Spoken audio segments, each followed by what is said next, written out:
അപ്പൊ അനു സംശയങ്ങൾ വീണ്ടും ചോദിക്കാനായിട്ട് ഉള്ള ശക്തി കിട്ടാൻ വേണ്ടി കേക്ക് കഴിക്കണല്ലേ? അതെ. അപ്പൊ കേക്ക് കഴിച്ചു കഴിഞ്ഞിട്ട് നമുക്ക് അടുത്ത ചോദ്യം സംശയങ്ങളിലോട്ട് പോവാം അല്ലേ? അപ്പൊ ശാന്തമായിട്ട് അത് കഴിക്കൂ, അത് കഴിഞ്ഞിട്ട് സംശയങ്ങൾ ചോദിക്കാം വീണ്ടും. എങ്ങനെയുണ്ട് കേക്ക്? എങ്ങനെയുണ്ട്? അടിപൊളിയായിട്ടുണ്ട്. മാമ നേരത്തെ പറഞ്ഞല്ലോ ഈ ബാധകളെ കുറിച്ച്. അപ്പൊ ഈ ബാധയുള്ള ആൾക്കാര് നമ്മുടെ അടുത്തോട്ട് വന്നാൽ നമ്മളെ എങ്ങനെ തിരിച്ചറിയും? അതാണ് ഈ അതായത് ബാധകൾ ഉണ്ടെങ്കിൽ തിരിച്ചറിയണമെങ്കിൽ എല്ലാവർക്കും അത് സാധിക്കണമെന്നില്ല. കാരണം എനർജി ലെവലിൽ കുറച്ച് ഹൈ ആവുന്നവർക്കാണ് പെട്ടെന്ന് തിരിച്ചറിയാൻ പറ്റുള്ളൂ. സാധാരണക്കാരൻ സംബന്ധിച്ച് കഴിഞ്ഞാൽ അറിയ പോലും ഇല്ല.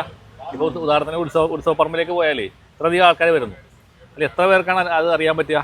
ആ കൂട്ടത്തിൽ പോയാൽ ക്ഷീണം ഉണ്ടാകുന്നുണ്ടോ, നിങ്ങൾ സെൻസിറ്റീവായി എന്നുള്ളതാണ്. അപ്പോൾ ഈ ബാധ ഉള്ള ആൾ ഇങ്ങനെ വന്ന് നിന്ന് കഴിഞ്ഞാൽ ആദ്യം നമുക്ക് ഉണ്ടാവണമെന്നറിയോ, നമ്മുടെ കണ്ണിനകത്ത് ഒരു പെയിൻ സ്റ്റാർട്ട് ചെയ്യും. കണ്ണിങ്ങനെ കഴയ്ക്കുന്ന പോലെ ഒരു ഫീലിംഗ്, നമ്മളിങ്ങനെ ഒരു വല്ലാത്ത സ്ട്രെയിൻ വരുന്ന പോലെ ഫീലിംഗ് ഉണ്ടാവും. അത് കഴിഞ്ഞാൽ ഈ കഴുത്തിൻ്റെ അവിടെ ഒരു പിടുത്തം പോലെ വരും.